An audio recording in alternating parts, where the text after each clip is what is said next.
Bow wow. Welcome to DogStar. Each week we interview a star of hip-hop and R&B, and this week we get to interview LoveUlysses. What's good, y'all? How y'all feeling today? Feeling pretty good, Very well. good. What about you? How are you feeling? I'm feeling good. Just got off an 8-hour shift, you know what I mean? At the library, we put it in work, baby. Just getting money until we make $1 million one day, which happens at everybody's job. I admire the levity for sure. But thank you again for taking the time out of your busy schedule and your busy creative schedule. Of course, I appreciate it. I'm thankful for y'all for inviting me. So let's get it. It's our pleasure. Yeah, we're excited. Let's go. Let's dive on in. Yeah, so we want to get like the full backstory, pretty much. So, rewind. Exactly. So my mom and dad been in Chicago.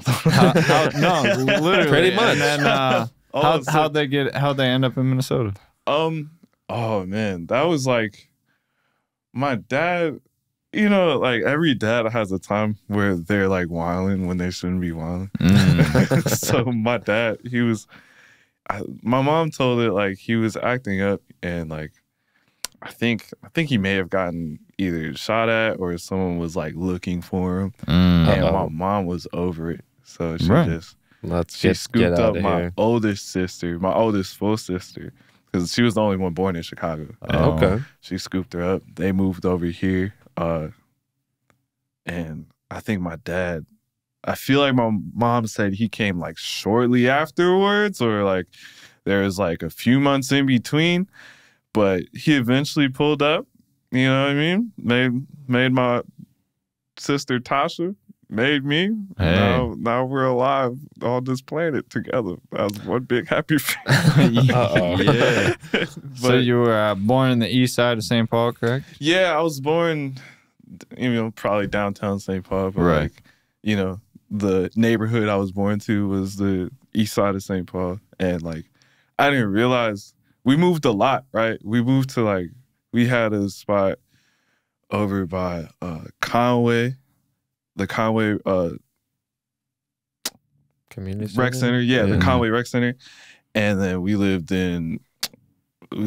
over by the Battle Creek Elementary School. That's where I went to school at. Okay. And then we moved closer to the border of Maplewood and Woodbury at some point. We moved a lot, right? So I'm thinking, like, we went all around St. Paul. I, grow up, I'm in my 20s, and then I'm realizing, like, every place that people are calling the East Side, like, I lived by there. I was like, oh, I've been on the East Side my whole life? I haven't even, it's not even just St. Paul. It's, like, East Side of St. Paul until, like, I moved out of my mom's crib. It was crazy. That's wild. It was crazy.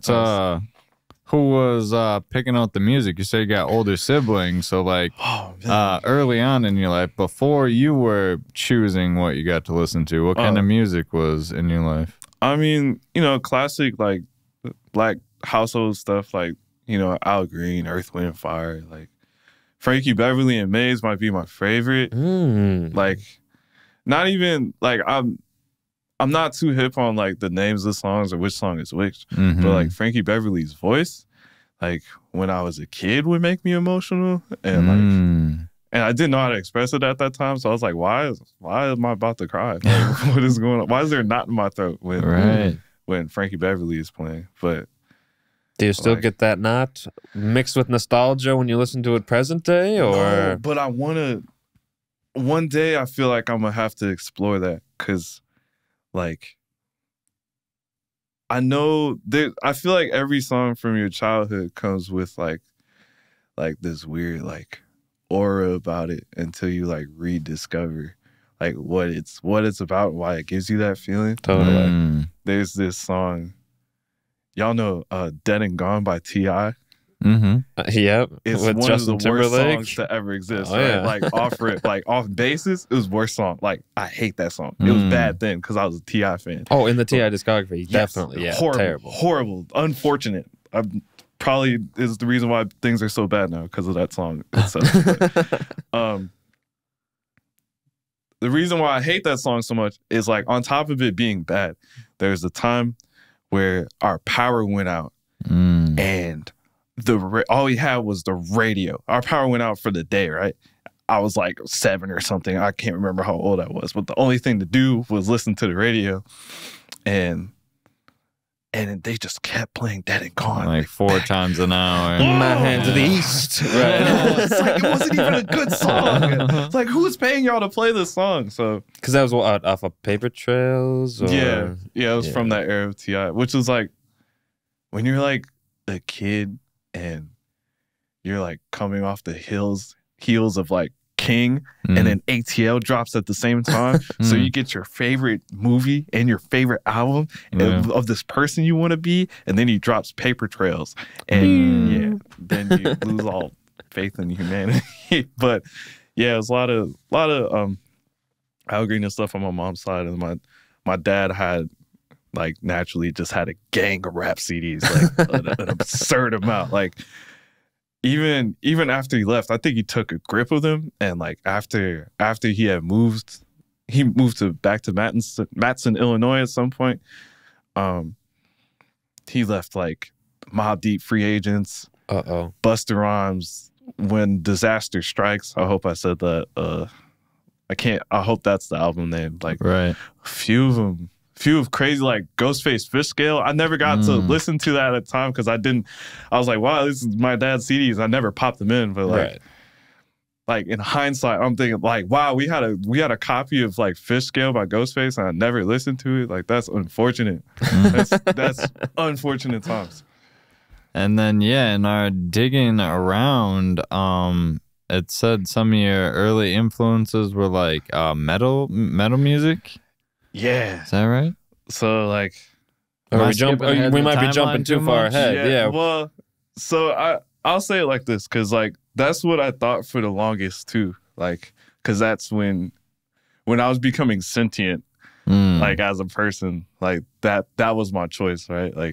Like Slipknot was the first thing I ever second thing I ever loved. Like first it was like skateboarding. Okay. And then it was Slipknot. And then like it was like from there. But like to be perfectly honest, like when I really think about it, I feel like I've wanted to be a rapper like for a really long time, like a little tater tot, like because I had a copy of, maybe not want to be a rapper, but I got interested in hip hop early because like I had a copy of Tony Hawk's Underground, and it's like, ooh, like that soundtrack, bruh, it's unbeatable. It's top 5 soundtracks in the world to ever exist, like movies, video games, I don't care. Right, like, across the board. Bruh, and the music I'm into now, subconsciously, all the songs, I'm running into like all the songs from that game. I'm like, oh, so that's my influence. Like getting into skateboarding first, like skateboarding was my favorite thing. And then you add this like favorite video game, and then you get Low Class Conspiracy by Quasimodo, and then you get The World Is Yours by Nas in the same game. Right. So you're getting like the full spectrum of not sound wise, but like content wise, like just culturally wise, like you're getting the full spectrum of like what hip hop could look like. Like you got Shiny Suit, like past Shiny Suit era Nas, and then you got Quasimodo, you got Madlib on the same, like what? That's absurdly ahead of its time. It's like violently ahead of its time. Like scarily. And how old were you? You said you were really, really young. Are we talking like 6? Like 5. 5? Okay. I was 5. So I was hearing like Doom and Aesop Rock like out the womb. Didn't even know it. Didn't even know it. And like, wow. Bruh. Can you remember the first album that you bought or that you owned? Like, what was the first CD you had? First CD I bought, or maybe stole from a sibling. I stole. There was a time where my sister had a Hello Kitty boombox. Yeah, a little CD player. Yeah. And there was one night where I had the good idea. I was young again, but I was a little older. I was probably like 7. I was like, man, I like DMX. I can't sleep. I'm gonna put on It's Dark and Hell is Hot. And I don't like horror movies, right? Or anything scary at that time. So I put, that was like that's a formative memory of me taking a CD, like, I'll borrow this for a couple days. I put it in and I was like trying to sleep. And then I can't remember what exactly was happening in the album, but it was so intense. Oh, no. And I was trying to sleep. I was like, yo, this is scary. And like, you can't even turn it off because like now you're just left with silence after that. And you're already listening to it really quiet, I'm sure. So it's just like, oh. No.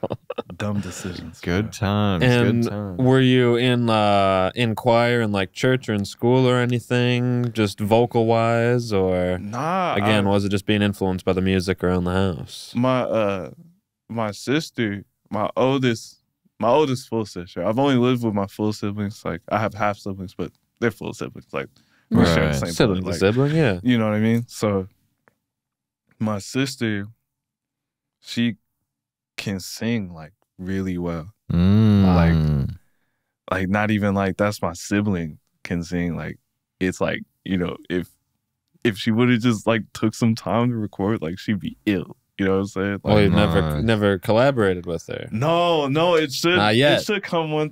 I guess we'll kind of talk about that later. Because music is like, it's so selfish for me. Like there was a point where I was like, man, I don't want my siblings to be a part of this. This is my thing, you know. But she was always singing. Yeah, and bruh, like naturally just having like a musical house, but very subtly, right? Like my oldest sister, she could sing.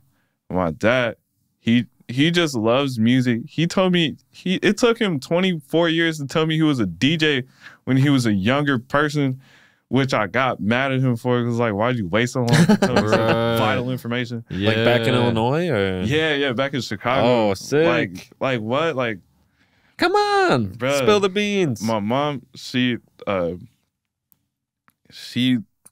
wanted to have a music career when she was younger, so she was learning guitar and stuff. But like, you know, some bad vibes like kind of turned her off on the idea. But that part of my family, we have, I think, I want to say a jazz lineage, but it's like really just one. My great grandfather, his name is James Palau, and he was. I don't want to flex, right? I don't say it's just a flex, but like I'm curious. Yeah, he was part of the one of the, I guess the first touring jazz band. Oh, you know what I mean? Wow. I can never remember the name. It was like the New Orleans Orchestral Jazz Band or whatever. Whoa.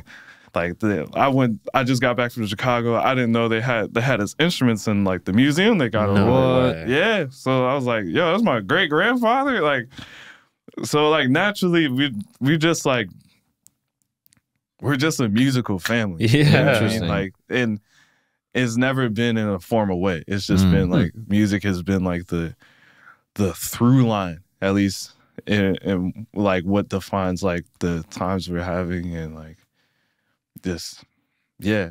That's awesome. But no one was like wailing on the trumpet when you were growing up. No, I was learning trumpet. I started skipping class because it was so boring. What age is this? I was like 11. Okay. Like I was learning for a little bit, and then like everybody was annoyed by it, and I was like, man, class was boring. So I was like, man, F this. I don't want to learn trumpet. Yeah, anymore, no, so. way too much friction. Bruh, that was the only time I skipped class. Was it band class? Yeah, it was band class. Oh, no. Like, otherwise, like, goody two shoes on that. Was there any other, like, you know, looking back now, like maybe this class or like doing this summer camp kind of led to you being a musical artist? 1,000%. 1,000,000%. Which classes or teachers, projects? Yeah. Too many. It's too many to name. I got so lucky. Like my school, same way my family is like so like subtly musical, right? Like my high school career, very technology based. Cool. And one thing that falls under technology is like, obviously you got video production and you got Photoshop, and then you have music production class. Right. So we had a full class where we would just make beats on GarageBand, No and you way. could make whatever you wanted. Oh. So which is strange, right? Like it's a school. It's not a creative school. It's not like it's not a super prestigious school where they just got a studio and they're somehow. It's Washington Tech on Rice Street. Like someone probably got stabbed in the butt that year. You know what I mean? Like that's a real thing that happened. It probably wasn't that year, but someone definitely got stabbed in the butt while I was going there. Like it's one of those, right? It's not scary, but it's just like it's just a random school. Like where random school stuff happens. It's like getting stabbed in the butt. And it's a rite of passage for some. You feel me? I hope that person's But no, being exposed to that technology just coincidentally. Easy work. Like Photoshop, like that's why I'm able to do so many things on my own, like album artwork, like Photoshop, and then I had to, for the 2-pack stuff, like I was doing those videos, like editing those, like all my music videos except for 2 I edited. Well, I only have 4, so I've edited 2 of my music videos. 50% of them. You feel me? Like the 3rd one, Pharrell's gonna be in it, bro. I'm kidding. Oh, I mean, that was good. That was a joke. I'm sorry. That's good. But yeah, so cool getting access to that. Did you start in production, like beat making, before you started writing, or how did that? Which kind of slid in first? It's kind of hard to tell because like exiting my metal phase of my life and like like when did that start? Sorry to. Oh yeah. So you said you skipped class around 11. Yeah. Love skateboarding and then love Slipknot. Yeah, it was. So I have this friend. Her name is World of Sci-Fi. She's a DJ. She has a lot of shows around the city. Sick. Sweet. But I've known her since like we were in like 3rd grade, right? And I remember the first time I saw her, she had an AC/DC shirt on, and I was interested in like that type of music, but I didn't know what the heck it sounded like. Excuse my language. So I just walked up and then I was like, yo, is that an AC/DC shirt? And then from memory, I swear to God, the first thing Cyrus said was, you don't even know what AC/DC sounds like. And I took that as a challenge. Right. And that's how we became friends. Because I was like, you're not finna reject me. We're going to be friends forever now. Right. You had a cool shirt on. And it worked, fortunately. Nice. I love that. So I think, I can't remember how I got introduced, but like, well, while you're thinking, we got to take a break. I'm sorry to interrupt. No, perfect timing. Yeah, follow LoveUlysses at LoveUlysses651 on Instagram. Follow us at DogStar Podcast. Bow wow.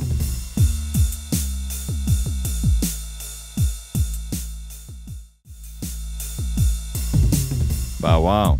Welcome back to DogStar. We're sitting down with LoveUlysses. We were talking about the metal phase. Your friend who had the AC/DC shirt, I'm assuming is the one who was kind of like your mentor. Yeah, metal mentor. Yeah, almost like her and her brother.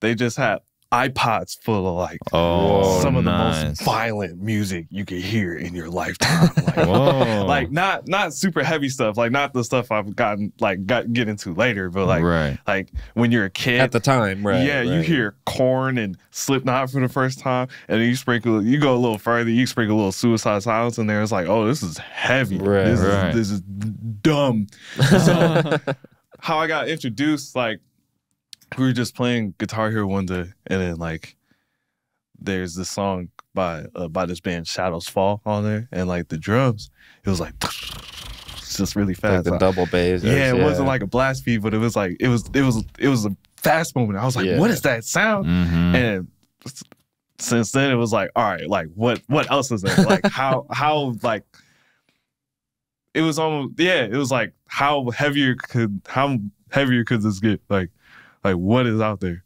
So it was like, yeah, that was my time. And did you find the heavier stuff, or did the metal phase kind of taper off? No, it high school era. It started to taper off high school era, but like now, like revisiting some stuff, like yeah, it's I found some heavy stuff. I'm having a good time, but yeah. And I think we touched on it earlier, but did like the kind of the beat production on GarageBand coincide with maybe you starting to write stuff down? Or maybe freestyle? That's why we got it. I feel, in my head, I feel like these kind of happen at the same time. Okay. Like, there's a Facebook status that pops up every year, so I know the exact day I started rapping because I just posted the first rap that I was proud of, like on Facebook, no beat, no nothing, like just typed out. Can you remember that date right now? No, I can't. No, Unfortunately, I'm gonna write it down one day. Right. But like, so, like when I was like 14, that was like my first rap, right? Okay. And then from there, because my friend Taj was just like begging me to write, so I just finally did it, and that was the first one I was proud of. I was like, okay, maybe I could do this for a long time. And did you drop it as LoveUlysses? Were you going by that? What was the artist name, or was it just? I was Brandon. Right. Brandon Moore. From still, so it was just like I had a few names back then, but such as like, oh man, I was writing a lot of raps. Like, I was wondering if I could get like Jamare Guru off. Guru? Yeah. Because J.A. first like 2 letters of my middle name, and then like more, so it's like Jamare. It's like, ooh, that sounds funky and suave. And then like Guru was like, and he's intelligent. Right. So he's like, he's sexy and intelligent. And he has bars. That's a triple threat. Bro, give him a free refrigerator right now. Full. And that was 14, you said, was the first track. Yeah. And just started writing more and more and more. Yeah, I didn't get good at rapping until maybe I turned 18. So like when I was 16, that's when we had the beat production class. And yeah, so by 16 I was like, I'm pretty bad at rapping at this point, you know what I mean? And like at 16 I was like, okay, I guess I'll just like focus on beats. And so I did that, but like beats are harder. It's a whole nother can of worms. Yeah. So I was like trash at both for like a really long time. But in high school, it doesn't matter because it's like I could write a rap and then I would record it on like SoundCloud used to have this like this feature where you could just record a voice memo, right? So I would take a beat, I would play it from something else, and then I would just record, I would write a rap. And so those were my first songs. I wish they were still on SoundCloud. Whoa. Did you take them down? Or? Yes, for some stupid, because I was trying to make space for my stupid fresh rap stuff. career. Right, yeah. We went some fresh stuff, but it's like, oh, I missed those because I lost the files too on my rap. Nah, I shouldn't say stupid rap career, but like, yeah, I was just thinking forward, but I was like, I wish I would have preserved those like in a certain way, because like, those are ill. Those are my first raps. First raps ever recorded was just on a phone, fam. And did you perform any of these raps in high school, talent show, house party? No. My first... Still learning. Yeah, no. By high school, like, I'm cold enough to write stuff that, like, sounds interesting, right? And so, oh, wow. So I'm part of, like the spoken word thing in high school, like where it was just all my friends and we just ended up in this spoken word play where we had a teacher come in that know how to write plays. I think her name was Joanne, I think so.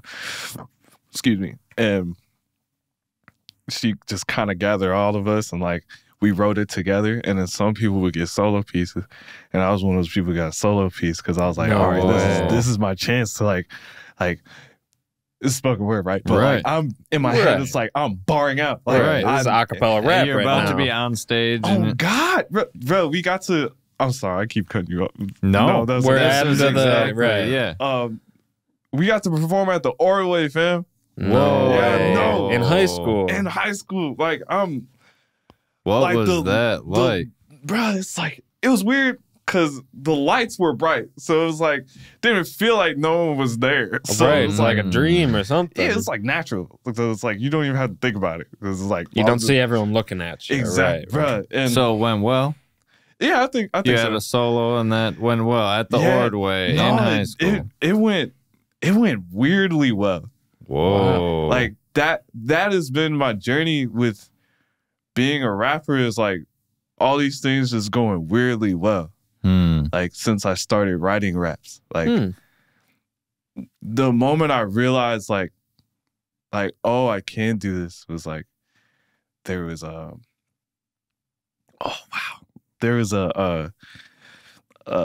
poetry slam we had in English class. I can't remember if it was 11th grade or 10th. No, it was 9th going into 10th, right?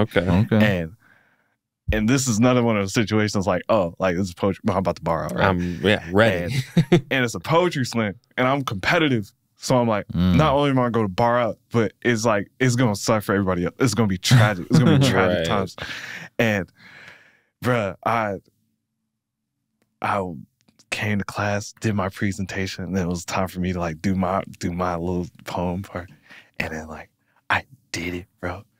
And like, I ain't never had a class erupt for me, right? Whoa. Class erupted. Like, yo, what is that?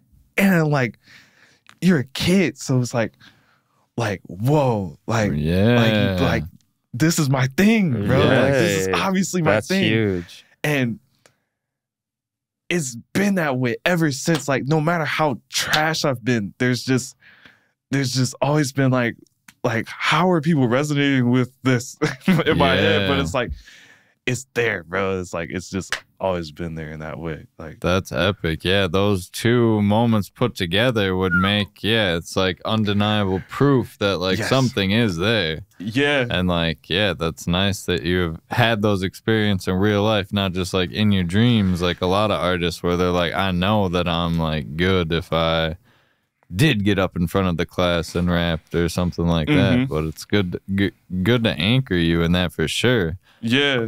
It's good. It's good feedback early. Totally. Man, that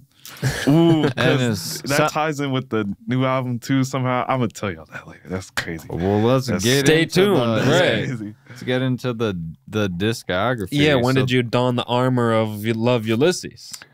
After Stale Bread. Okay. Stale Bread, I was still Brandon. Okay. And that was May of 2017, I believe. Yeah, so Stale Bread was like this mixtape idea I had when I was like 16 or something. 16, maybe even earlier.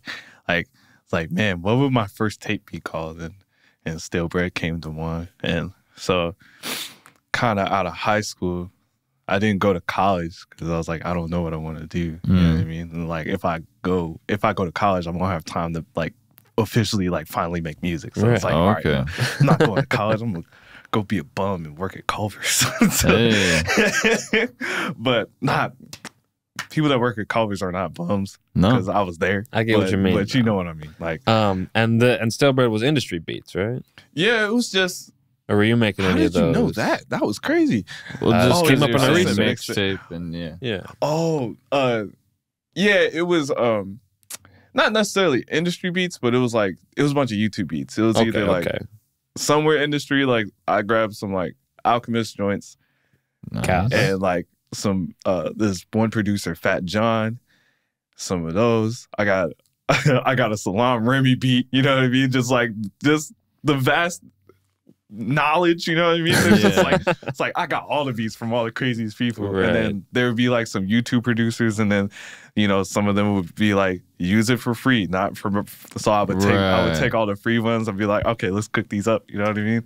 Like that was my first tape because I still wasn't good at beats, but I wasn't. I mean, you knew enough to like chop and screw them.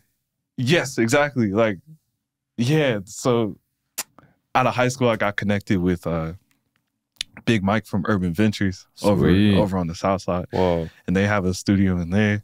And I was part of an artist development class from like 18 up until like 24. Like by 24, I was like an assistant teacher there and stuff like that. And that's cool. Yeah, bro. And saved my life that summer. I was like, as soon as we got connected, I was like, all right, this is where I'm going to make my first tape. And the thing about that one, it was like in my head, even in high school, I was like, all right, one tape and I'm done. Like, I just need to get this out.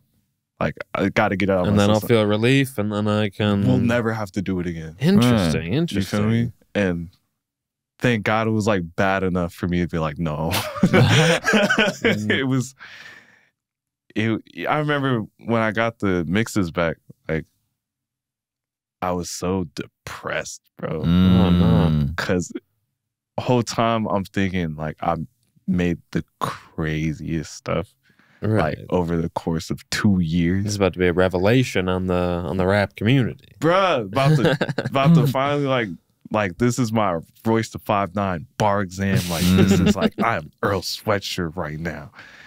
Not at all. Oh, like no. just a really bad Aesop Rock clone. Really bad. You know what I mean? Like pronunciation was just in the trenches. And so very interesting. And then became LoveUlysses, dropped Mush. Yeah. Okay. Very cool. My Bush times, yeah. May of 2019. Yeah, that's when Mush was when I started recording by myself. So it's like 2017 is when I started, and then I finished in 2019. It took me a while because I was like learning how to mix at the same time. Oh, yeah, long totally. day learning. And doing it in Skull Candy headphones, Uh-oh. which was not a good idea. I mean, at the time, right, it's like, I'm sure you didn't have $80 to buy new headphones at the time. I didn't have, or I didn't have the sensibility to like save up for like useful things. Yeah, just like whatever I had, like let's make it work with what I got.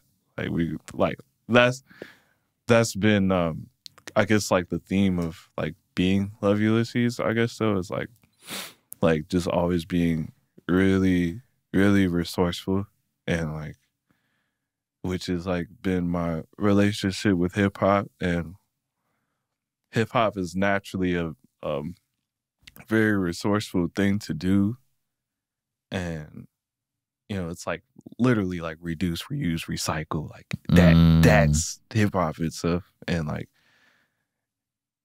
you know, just like being young, it's like took it to heart. Like, I don't care. I'm gonna make it work.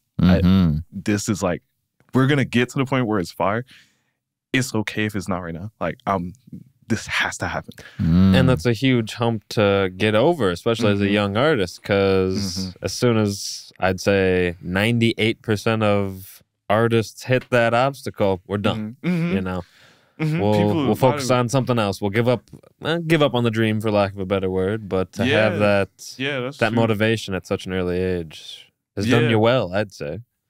Totally. No, that's a fact. Like, it's easy to give up.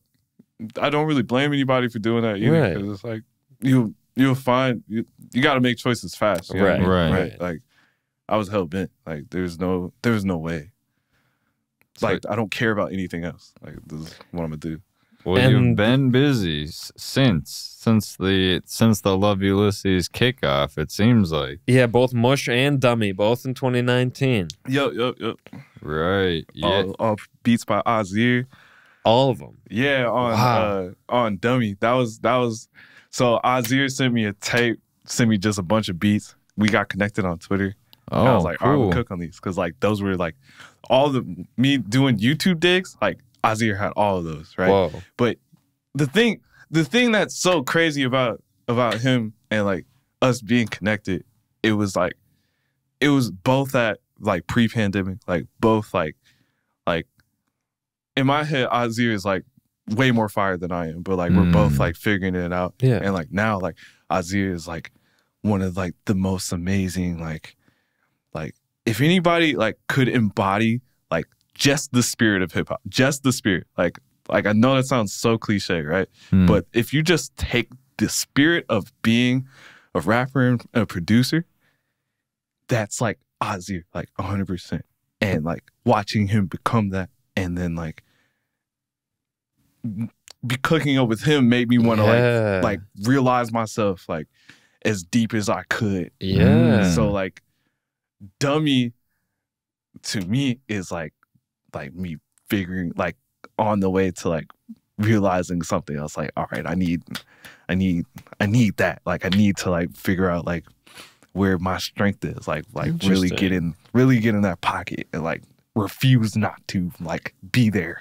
Like, no, you can't. That's awesome. Yeah, I respect that. That makes me considered to kind of interpret the project in a whole new light. That's crazy. That's crazy. And recognize it because it's dummy / all beats by Azir is like the name of the project. Which is very cool. Like, especially if he's been as big of an influence as you're saying that he has been. Like, it's a nice. Bro, he's the. We're not connected right now, but like, he's the best, bro. Like, just one of the most, like, I don't know, bro. I can't describe it. Like, some of his old beat tapes.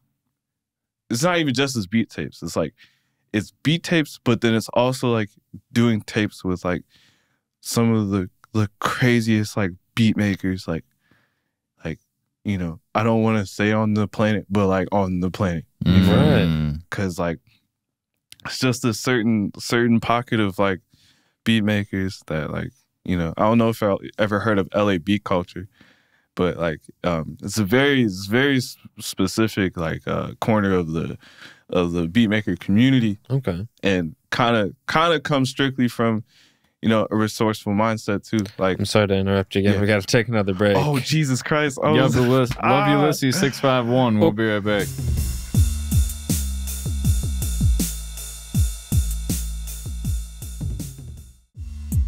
Wow. Welcome back to DogStar. We're sitting down with LoveUlysses. What's good? What's going on? These breaks are throwing off our grooves for sure. Yeah, we were on a roll. Sorry to cut you off before. So we talked about stale bread, or yep. Talked about stale breads. Talked about mush. Talked about dummy. Yeah, two pack.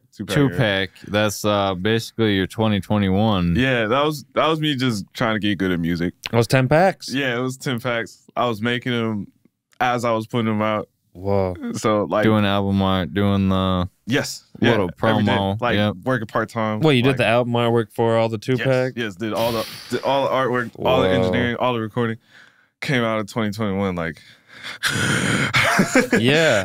Holy moly. Like never again. But yeah. And were you producing a majority of those tracks? Most of them. I had some guest joints. We had my friend, my homie Who's, right, Domain Brown, Wino Willie. Yeah. Yeah, I know I'm missing one. Piano Hands, Dirt Baby was a feature, El Jacko was a feature. Dirt Baby, Jazz, El Jacko, Domain Brown, might have been a feature. Limo, Jazz Ali.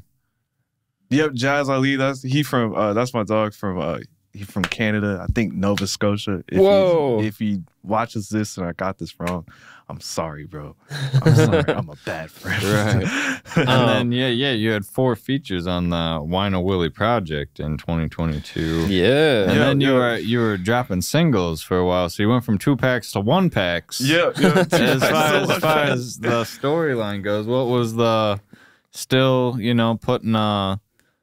putting the promotion behind just like one song at a time? Was that feeling right, or was it Jason Griff saying, "Nah, we got to do singles"? It was right. It was kind of like a thing where, like we were working on an album, and I ended up backing out in like kind of like the worst like timely fashion, but just had to act on it, I guess so, because I realized like, damn, I'm not doing this for the right reason. Like, totally. Like we were cooking, and I was like, being connected with all these like, indie rap like legends. You know what I mean? And like wow, like I'm just trying to do this thing, and so we had those singles leading up to the album, and just came out on the other side of like everything. Like, man, my heart's not in it, bro. And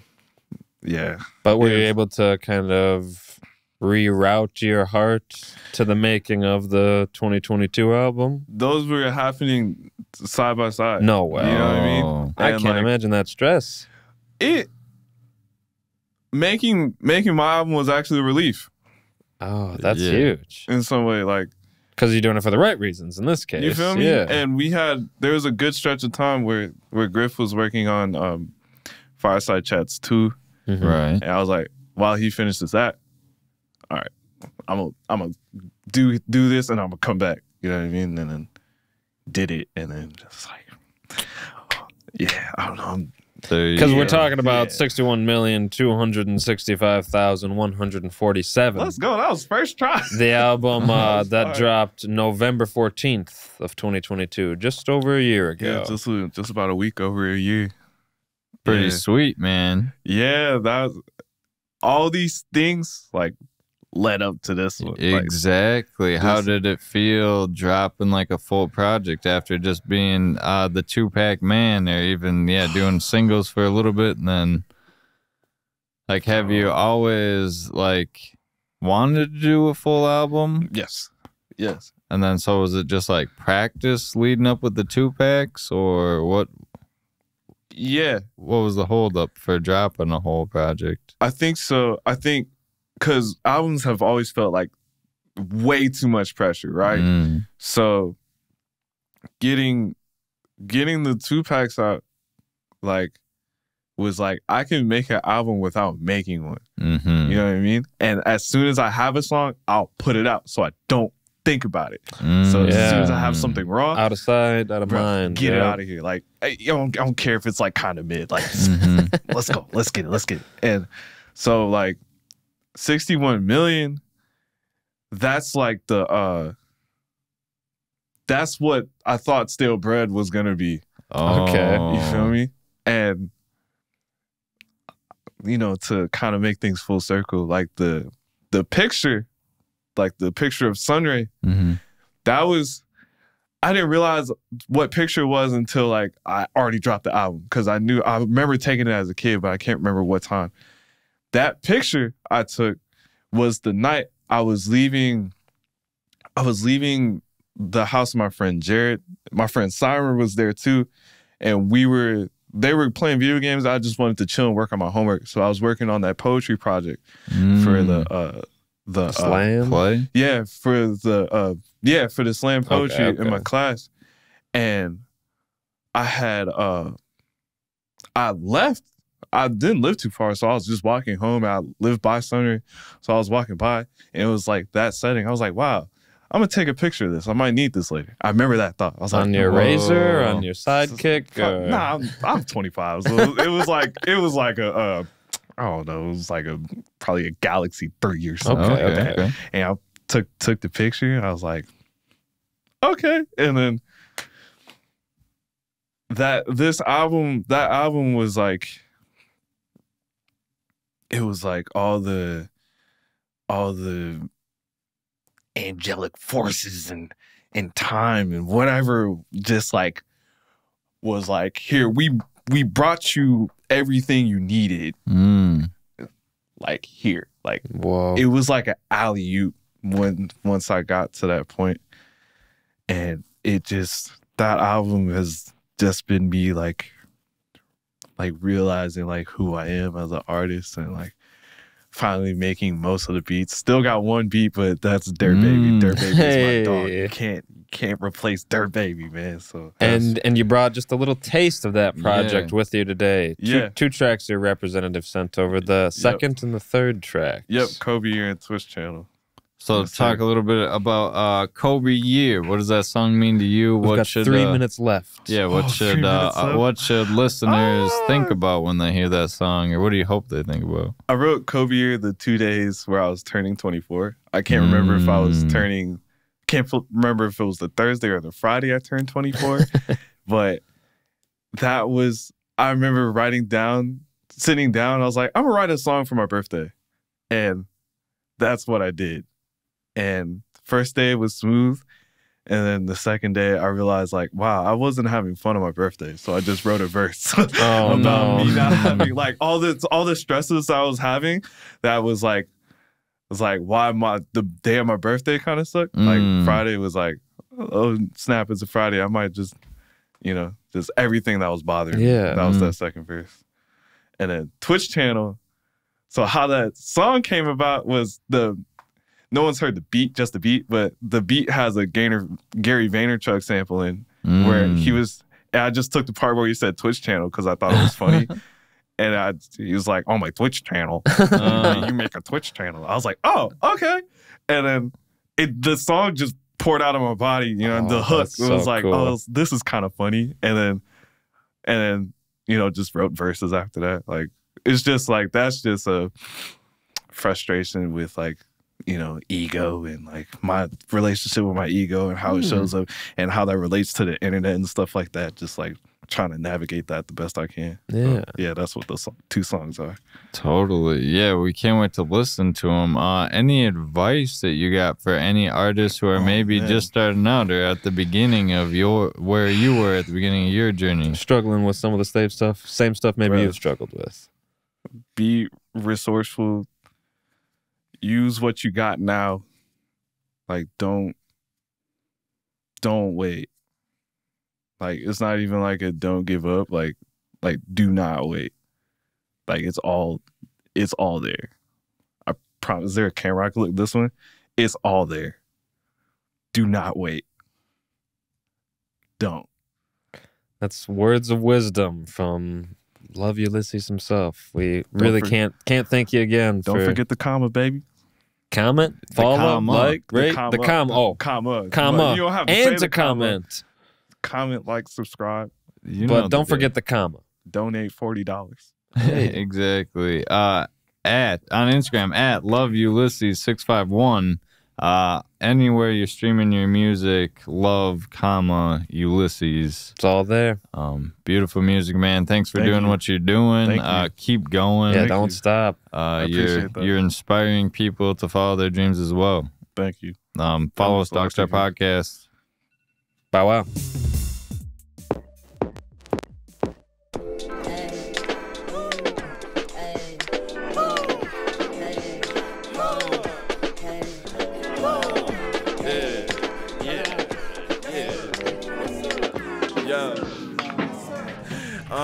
It's a Thursday night, I might just turn 24.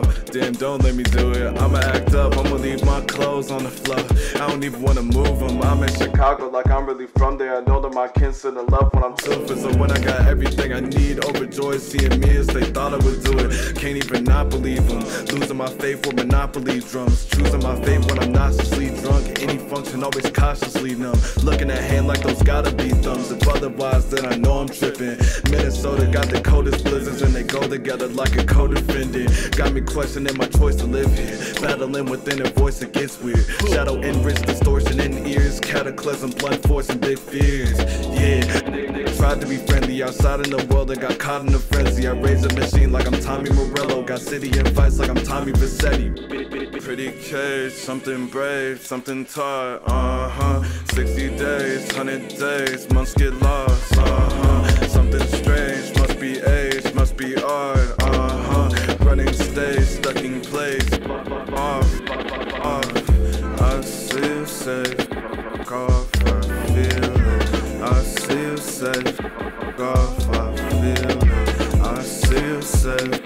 Off, I feel it. I see you safe. For Friday, I might just turn 24. Damn, don't let me do it. I need a redo from yesterday. Overstimulated, stress and brain holding my movements. It's been a strange month or two. Janice moved back from Matson, Illinois after some time removed. I'm talking like a decade. Thought that was the best way, but now I'm not sure that it's true no more. Stuck in my room for more days than nigga to do for show. Except it's my dad, so I don't wanna lose no hope. Like the time I told dudes to not go. And that was a few times. Feels like a new low blow. How's a man that I used to not know? But I was a fan before I consumed more smoke than the youngest should do before growth. So I really need this man. I still hate the fact that I need a plan. Flicking my lighter, watching C-SPAN. All my idols really demand. All the things this life demands. Feels like a politician's clean hands. I try to reach fans, but also pay rent and eat. Damn, I forgot I didn't go to college for this, or at least it wasn't on the top of my list. I was a dreaming young and trying to cop him a crib. I'm an older young and trying to cop an assist. Folded tongue, trying to not be the shit. In case I was wrong, it could not be legit, but that don't make sense. I do good for myself, especially when I'm in the choppiest sticks. Especially when I'm in the choppiest sticks.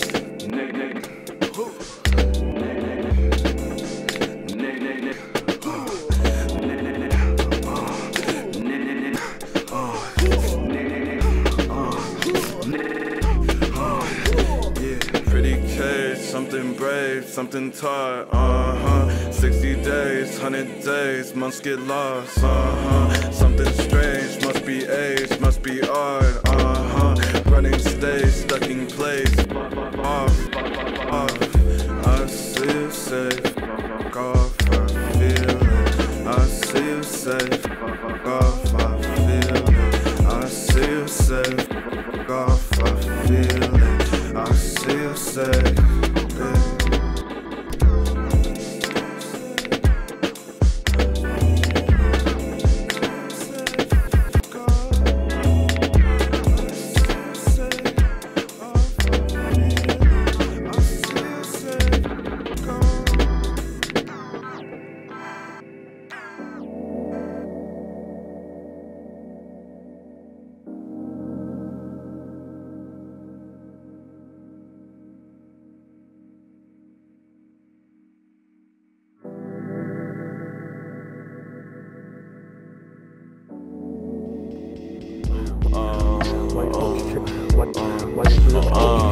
Just did enough on my Twitch channel.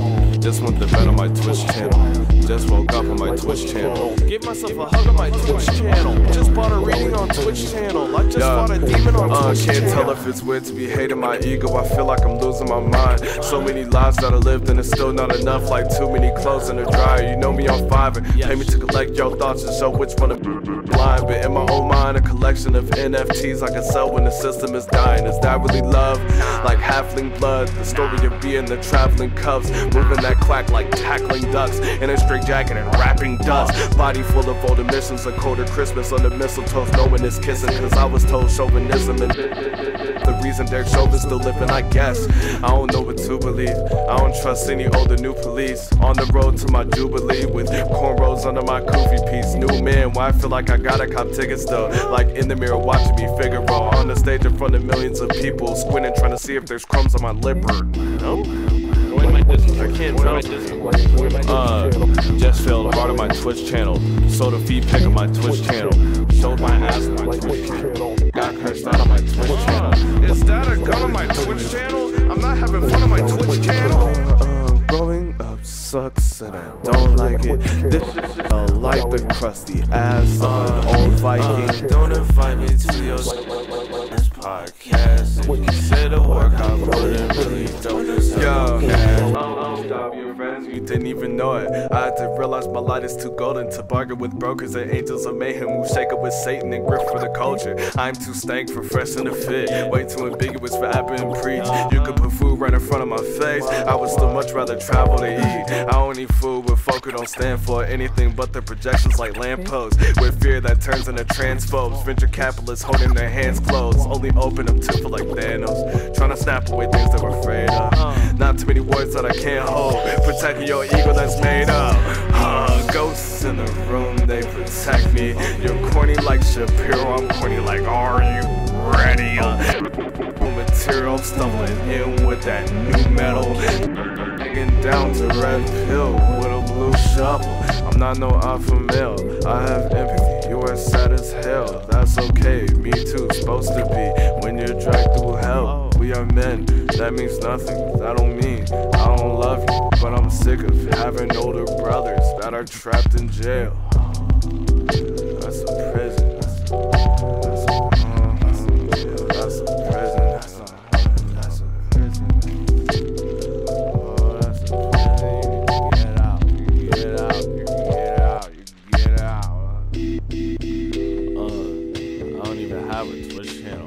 What the fuck is a Twitch channel? Who are you on my Twitch channel? Why am I on my Twitch channel? I just bought something on my Twitch channel. I just sold a car on my Twitch channel. I just want a car on my Twitch channel.